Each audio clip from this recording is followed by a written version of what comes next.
Bathroom ছিল না, এই বাথরুমটা আবার ইয়ে কোমর বসিয়ে। এইটা হচ্ছে সে আমার ফেভারিট দিদি। হ্যাঁ, এটা হচ্ছে আমার সে ফেভারিট দিদি, যে যে দিদি লাইট দাও তো দেখাই তোমাকে। আর বলছি মা বাবা, বাবা এক্সপায়ার হয়ে গেছে। আর এসে আমাকে কালকে বললো যে মা আছে তো, কিন্তু এই যে আমার সে ঘর, এই ঘরে আমরা থাকতাম। কাকে দেখাচ্ছ? এই ঘরে আমি ওই ভিডিও করে বন্ধুদের দেখাচ্ছি যে আমার যে বাড়ি প্রথমে থাকতাম সেই কারণে। আমরা তো বাড়ি কিনেছো ওখানে, দিদিরা থাকে, আমার এক দিদিরা থাকে, বাড়ি করেছে এখানে একটা ঘর আছে।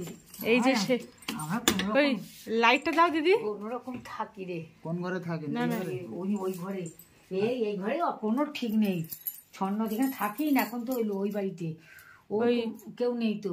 আমার শ্বশুর বাড়ি শাশুড়ি মারা গেছে তো, তাই হঠাৎ ওই জন্য তো আমি আবার চলে এলাম। আমি শ্বশুরের কাছে এখন যাবো।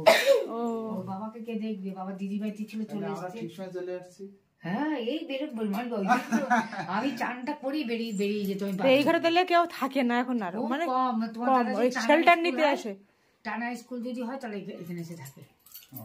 ওখান থেকে এখন তো প্রচুর গাড়ি চালায়। আমার তো এই ঘরটা প্রথমে এসে আমরা থাকতাম, ড্রাইভার নিয়ে 4 চাকাও নিয়ে যেত। এই ঘরে প্রথমে এসে আমি থাকতাম। তুমি এসে আমি প্রথমে এই ঘরে শেল্টার নিয়েছিলাম। মিস করি ঘর এই জিনিসগুলো। সে হাসি